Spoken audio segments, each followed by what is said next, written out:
Okay, thank you very much for inviting me to present our research here today. And today I'm going to be talking a little bit about some stem cell work that we're doing. We're predominantly working in Wuhan, China, and in Slovakia, and we did a pre-FDA pilot safety study here in the United States. I'm an orthopedic surgeon. I work in New York and New Jersey, so that's my main day-to-day. So currently we have locations in Wuhan, China, and in Slovakia, and we're going to be opening in Berlin. We provide autologous and cord blood stem cell transplant therapies for conditions such as spinal cord injury, traumatic brain injury, Alzheimer's, diabetes, myocardial infarction, osteoarthritis, post-traumatic arthritis, rheumatoid arthritis, Wilson's disease. It seems to be very effective for conditions that have an autoimmune component and also for central nervous system pathology and injury. Our stem cells are administered via IV for peripheral pathology, and then if there's central nervous system pathology, we can do an intrathecal injection to get them across the blood-brain barrier. Sometimes we also use mannitol to open the blood-brain barrier if the patient isn't open to an intrathecal injection. And then for arthritis, we've been doing intra-articular injections as well.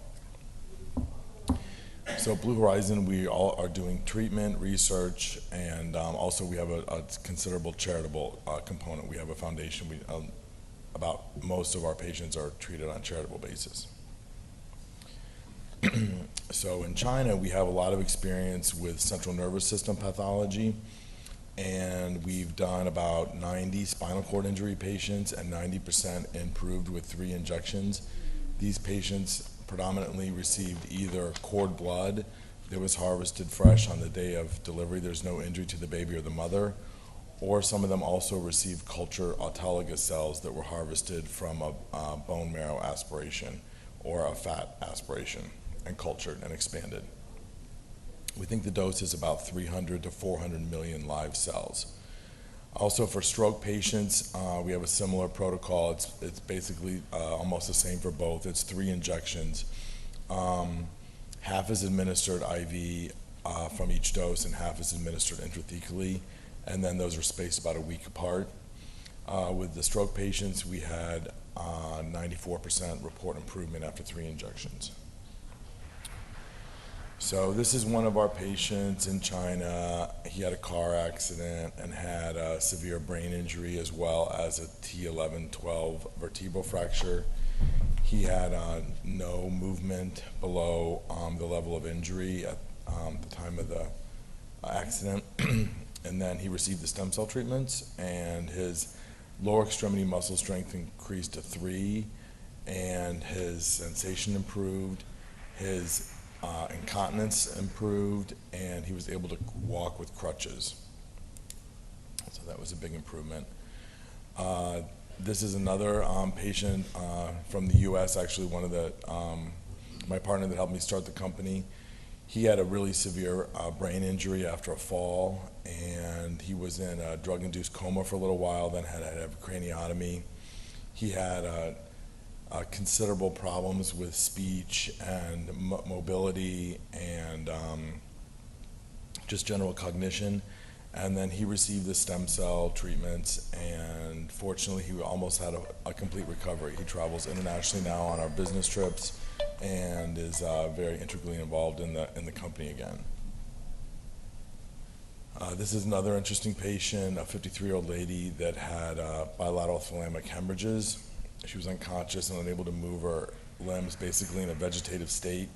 And then 4 weeks after she received the injections, she regained consciousness and language function, and then eventually she was able to walk with assistance. So she had a miraculous recovery. This was a 38-year-old man with a pulmonary embolus, and he had a high degree of muscle tension and movement disorders with a resting tremor. He was also aphasic.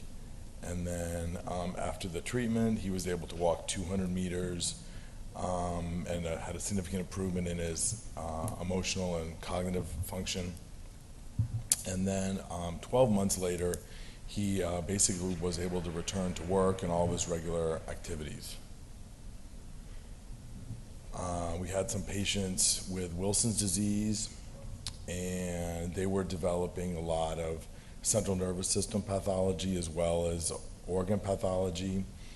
And they were brothers, but they both had the same disease, but they had a little bit different presentation. But basically, after the treatment, they both had a remarkable improvement. We were able to notice improvements in their liver function, and they were the one went back to school and the other went back to work. So they had a really nice result from their treatment. This is a little video. Hopefully that'll play on them.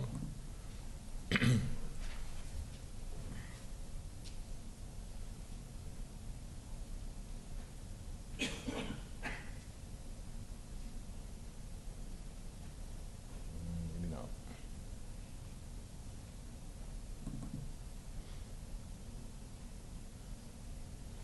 Okay, well, I don't think that's gonna work. Okay, we had another patient, 65-year-old man with arthritis. He did this with just one injection, and he had pretty much a complete relief of his pain and was able to get back to a lot of other activities. I had a video there, but I don't think that's gonna play. So overall, about 90% of the spinal cord injury patients and stroke patients had improvement. The cost is relatively low. We charge $10,000 per injection, so a 3-injection treatment would be $30,000. But again, a lot of our patients are treated on a charitable basis. We have a foundation to help support that. And then we haven't had any complications in any of our patients. We've done several thousand patients in China, and I think probably a couple hundred patients in Slovakia without any reported complications. All the cells are checked for hepatitis and HIV and diseases and things like that, so we have a very strict quality control program for the donor tissue. And then, of course, with autologous tissue, there's a much less risk of things like that. We did blood work to assess inflammatory markers and other possible effects of the stem cells. And basically, no one really had any significant deterioration. There were only 7% that had a small deterioration, but that we didn't feel was related to the stem cell treatments. But 42% had an improvement in their blood work. So our study participants utilize this. We utilize this SF-36 assessment, and we've been following them along with that. We noticed a significant increase in energy level and a decrease in pain level, and so those values were statistically significant.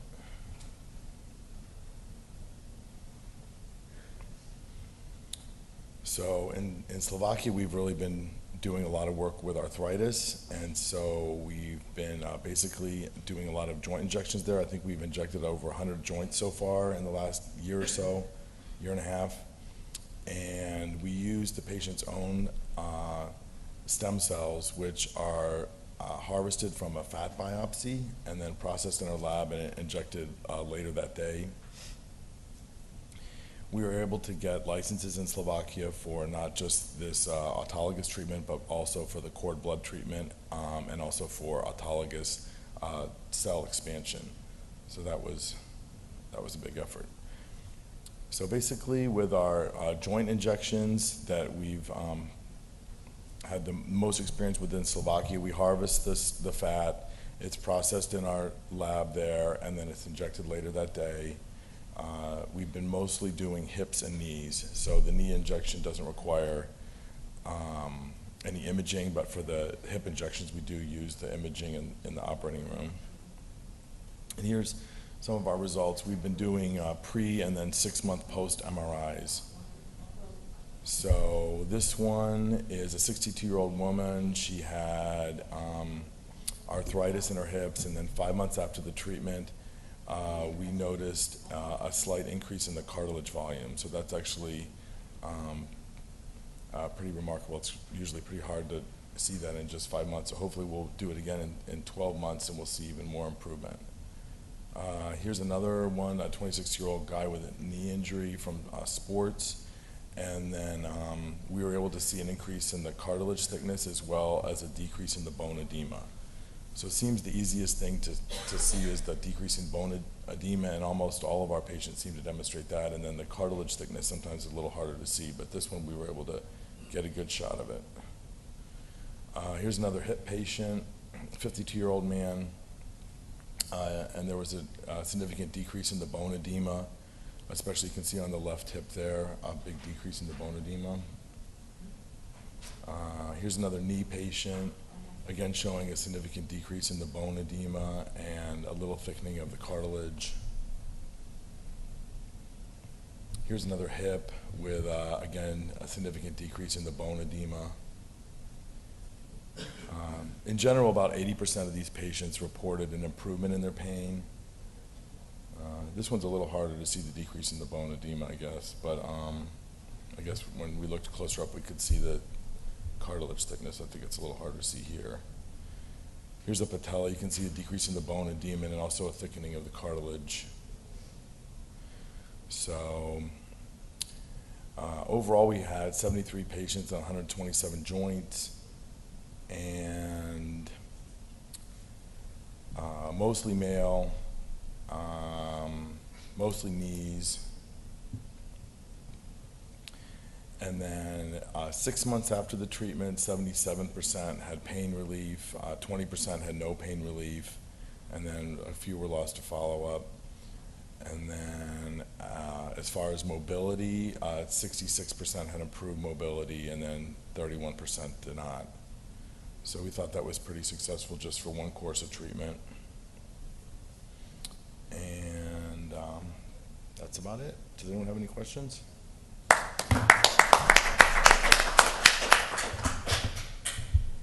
Any questions from the floor? Go ahead, please. Very nice lecture. And my question is, do you apply stem cells directly after harvesting, or do you have possibilities to expand them in cell cultures, because you need many millions and probably after simple harvesting you have no enough stem cells? Okay, so we use several different types of stem cells. So if we the joint injections we did, those were harvested from autologous fat and they were not expanded. They were injected on the same day. So that's basically an FDA-approved protocol here in the United States. I think our treatment in our lab is a little bit more thorough than what some of the off-the-shelf programs are available here are, but that's basically the essence of that treatment. In China, and what we've been starting in Slovakia now, is harvesting the cord blood. And so in China, the cord blood is harvested on the day the baby's born. Again, there's no injury to the baby or the mother. And then we treat the patient with cord blood fresh on the day of the C-section. So it's usually about 3 hours after the baby's born, and there's no expansion of the cells. We use the entire yield of one cord for one dose, and that tends to be about 300 to 400 million cells. If we take the cells out of China, so for instance, we would bring them to Slovakia, where we hope to eventually be harvesting cells there, but they don't have quite as high of a percentage of C-section, as some of our inclusion criteria for donors are pretty strict, and a lot of families don't really meet that in Slovakia. We freeze the cells after we harvest them in China, and then we thaw them out on the day of the treatment, and with our freezing and thawing methods, we've had about 90% viability. So the dose is still very high. It seems most other stem cell dosing is around 25 to 50 million cells, so ours are more like 300 to 400 million live cells. So we're still, like, I think, pretty high on the spectrum of the dosing scale as far as number of live cells. We also culture the Wharton's jelly in China, and so we harvest the cells from that, and then we culture till we get about 300 million cells, and then those cells would also essentially be fresh because they would be taken right from culture and administered. And the advantage there is that we obviously can already be very sure there's no hepatitis or HIV. We've never had a case of disease transmission, but when you culture the same cord, you would always know that it's clean. And then also we're going to start doing gene profiling of the Wharton's jelly and select out for cords that have a favorable gene profile. So that was something that's going to be a little easier to do with cultured Wharton's jelly. Also for emerging markets where we'll be opening, for instance, Slovakia or other places, harvesting local tissue is probably going to be a problem, and so culturing the Wharton's jelly is probably going to be a good solution to that issue. Do you have any indication how long your cells survive after injection? I'm loud enough. No, we don't. But people tend to experience a dramatic increase or a pretty significant increase in energy, which tends to peak at about 7 to 14 days. And the biggest side effect we've noticed is people need to take a sleeping pill for a couple weeks. So maybe that is some indication of the time that they are viable in the system. I don't really know. But the effect tends to peak at around 3 weeks or something like that, and then it tapers off after that. And then the systemic effects as far as the disease process tend to last for a year or two in things like arthritis or diabetes, and then they generally need to do another treatment. But for things where maybe someone's recovering from a stroke or a spinal cord injury, they wouldn't lose progress as far as advances they'd made with their therapy. For conditions like Alzheimer's or Lou Gehrig's disease, the disease tends to continue to progress, and if they don't continue to do the treatments, then the disease comes back and they lose their improvements. Have you looked at peripheral blood cytokine profiles? Because, I mean, you're describing a immunomodulatory or inflammatory modulation protocol. Right, so we looked at interleukin-1 and interleukin-6 and C-reactive protein, and so those are the main inflammatory markers in SED rate we looked at, and none of those showed any significant changes before and after treatment. So those all seem to be pretty stable, or they showed an improvement, basically. So that was the main thing that we looked at so far. But we're looking at, different other blood markers that we can start assessing before and after treatment. I'm sure you've looked very carefully at the non-responders. And my question I have is, are issues like body mass index or previous histories of steroid injections into the joints factors which might in fact be contributing to the apparent lack of response? Well, we're just starting to look at the non-responders because we've done I think it was 80 patients, and we only really have post MRIs on about 20 or 30 of them right now. So it's still going to be basically, summer or later before we get a lot more, and we're continuing to treat patients. Sure. So we need to take a closer look at those. And another possibility is that maybe they just had more severe arthritis, or maybe they just need another injection. I mean, sometimes we notice with people that are doing the IV stem cells from the cord blood that they don't seem to have much of a response after their first injection, and then typically if they do another injection, then they have a pretty significant improvement. So it seems like for some patients, maybe they just need a second treatment. Yeah. Mm-hmm. Do you follow your patients long term? Do you follow up with them after 3 years, after 5 years? Yeah, we do. So we've been doing the treatments in China since 2010. So for some patients, we do have some pretty long-term follow-up, and we've never had a case of tumor or cancer or anything like that, or any significant problem. One of the issues we've had in China, I think there's only 32 last names, and it's very hard to sometimes follow up with people. So we had a big effort to try to reach out to all these people we've treated over the years, and we are, getting more and more of that data back, but sometimes it's just really hard to follow up. With our Western patients, it's a lot easier because, it's just, we have a lot more information on them. So hopefully, we'll be getting more and better long-term follow-up. You knew exactly where I was going with this, obviously, in your answer, that carcinogenesis, right, the undifferentiated cells, the stem cells that you're injecting, that have the potential for transformation. Also, if there were to be an occult tumor in one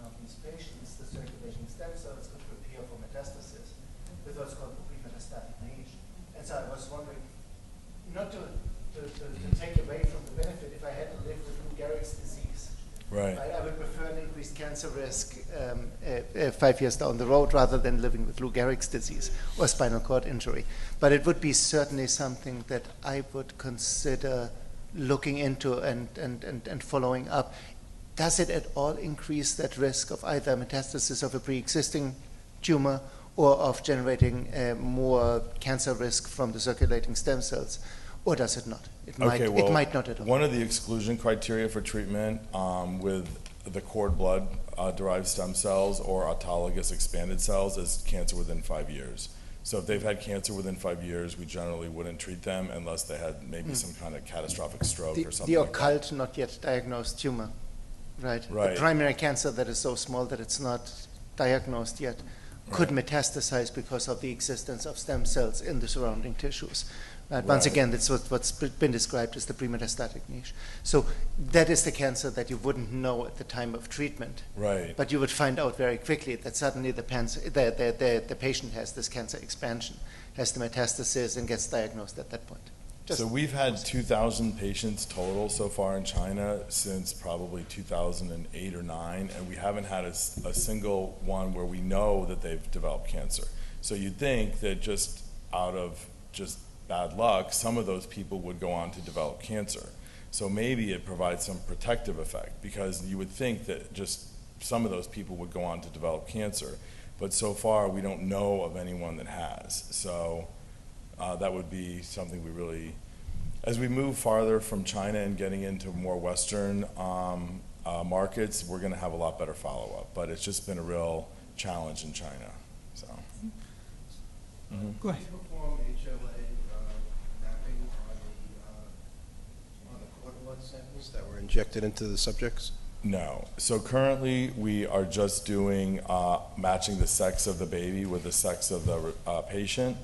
We are just now starting to match the blood type, and then probably later this year, as we develop more of a Wharton's jelly culture tissue bank, then we'll be able to do some simple HLA mapping, because in order to adequately, match the HLA, we need to have a rather large library of donor tissue, because typically what happens is we have patients come in for the treatment, and then babies are born in the morning, and then a certain number of those meet our selection criteria, and then we're able to harvest that tissue. So just from a logistical standpoint, we haven't really been able to do HLA mapping, but that is something we're going to start as we move towards cultured Wharton's jelly tissue bank sources. Since we have 2 more minutes, let me ask you another question, Brian. Beautiful presentation and great work, and this is very naive, so excuse the naivety. When every single time when I listen to a presentation like this, it's very exciting, but at the same time, I'm sitting here and thinking to myself, what is the scientific basis for this? I mean, I understand, all these diseases, clearly we see, benefit. There is no question about that. And the question goes back, when you take the cord blood stem cells and at least predict a mechanism that these cells, they go to where the injury is, and maybe they differentiate in the tissue, et cetera, et cetera. Is there any evidence that these cells actually persist? Especially with allo, right? I mean, they have to be resistant to rejection, right? So, and that's the one thing. And the second thing, clearly, the IP issue. There are a lot of others in the domain that are doing this. So how do you protect the IP? I mean, so that's the thing. And the third one, clearly, is the cost, right? You were talking $30,000 per treatment. Maybe a developed world, that's okay. People are happy to pay for that. So just some comments, if you. Okay, well, as far as the intellectual property, we looked into some patent stuff, and it doesn't look like it's going to be very easy to protect the intellectual property, because there's just a tremendous amount of work out there that's been published, and so we kind of gave up on that, and we're just trying to provide the treatments as affordably as possible. So I don't actually think we're making any money at $10,000 an injection, and probably half our patients are treated charitably anyway. So we're really trying to just get more data, and eventually hopefully get an FDA trial, investigational new drug trial going. But one of the biggest problems we're going to have with that is exactly what you brought up, is what is the mechanism? We really don't know what the mechanism is. And the other problem is, how do you really characterize the cell if you're just going to be harvesting cord blood on an individual basis and using the entire yield of cord blood?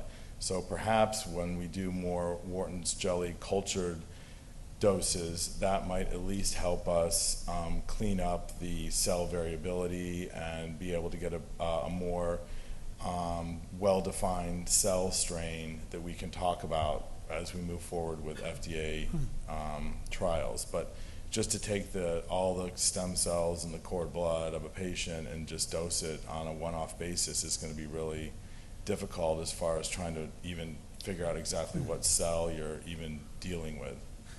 So the one last question, and then we want to move on to the next talk. Has anybody tried to mobilize the stem cell in these individuals instead of transplanting stem cells? If you mobilize stem cells, is there a benefit? Has anybody done this? I think people are mobilizing stem cells, but I really don't know how effective it is. I mean, we've seen like really dramatic results. And we did notice that people didn't seem to have the same results when they did a 25 million cell dose. So we had some patients we had 10 patients that just did 25 million cells. They didn't seem to feel the effect. And then those patients came back and they did like the 300 million cell dose, and then they felt the effect. Great. So, okay, Thank you. Thanks very much.